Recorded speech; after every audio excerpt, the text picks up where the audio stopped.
Now we need to multiply decimals by 100. So first we have 0.5 times 100. The way to multiply decimals is to write out the number, so 0.5, and then copy down the decimal point so it's directly below. Then we're multiplying, so the number is getting bigger, and we're multiplying by 100, which has 2 zeros, so the digits are moving 2 squares to the left. So if we copy down this 0, 1, 2 squares to the left, and do the same with this 5, we now have 0.5 and then an empty square before the decimal point.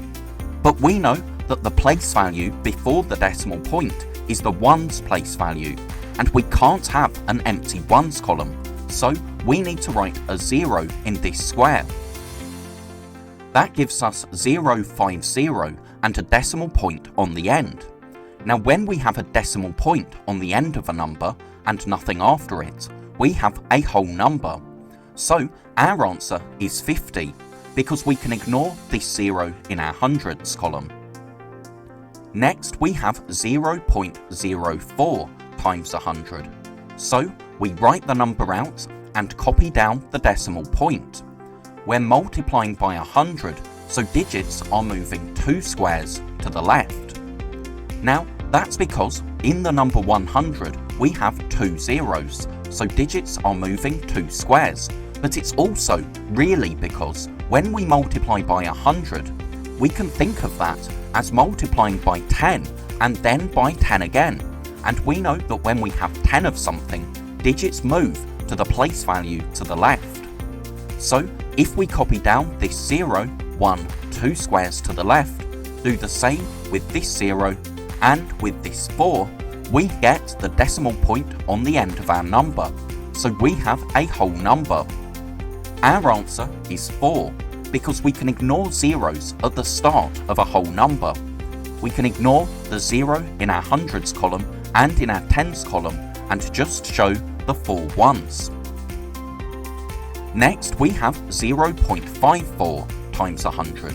So we write the number out, copy down the decimal point, and move the digits 2 squares to the left.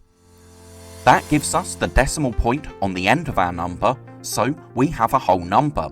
That's 54, because we can ignore zeros at the start of a whole number. Now notice 0.54 is the same as 0.5 plus 0.04, and that's why our answer 54 is the same as 50 plus 4. What we've done here is the same as we've done in the previous questions, but instead of doing it one digit at a time, we've moved the 5/10ths and the 400ths in the same question. So now we have 5.4 times 100.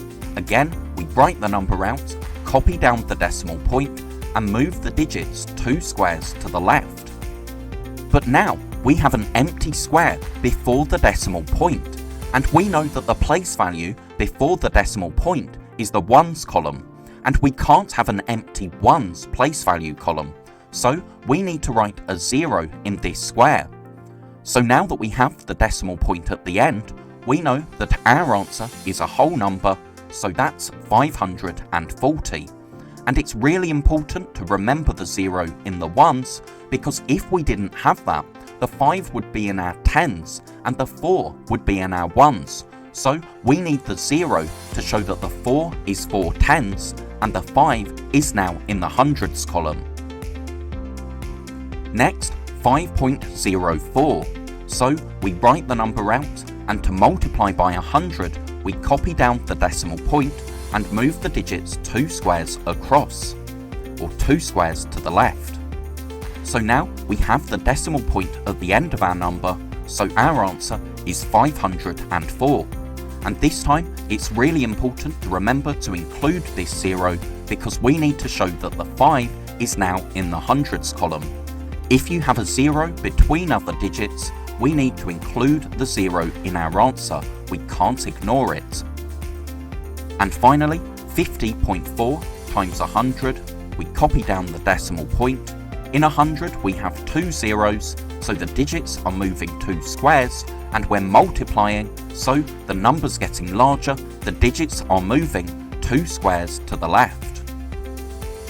Now we have an empty ones column, so we need to write a 0 in this empty square to give us our answer, 5040. Notice that this answer is 10 times bigger than our previous answer, and that's because 50.4 is 10 times bigger than 5.04.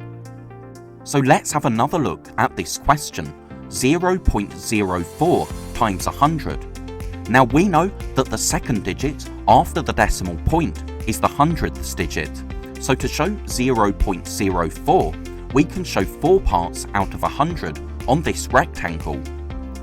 But when we multiply by 100, what we're really doing is making the number 100 times bigger.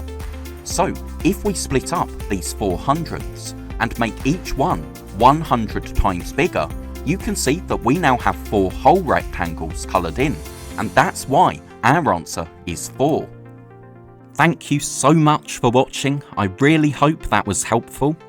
If you're a teacher or a parent, then please subscribe or go to keystage2maths.com to download resources for this lesson and many more. That's all for now. I'll see you in the next video.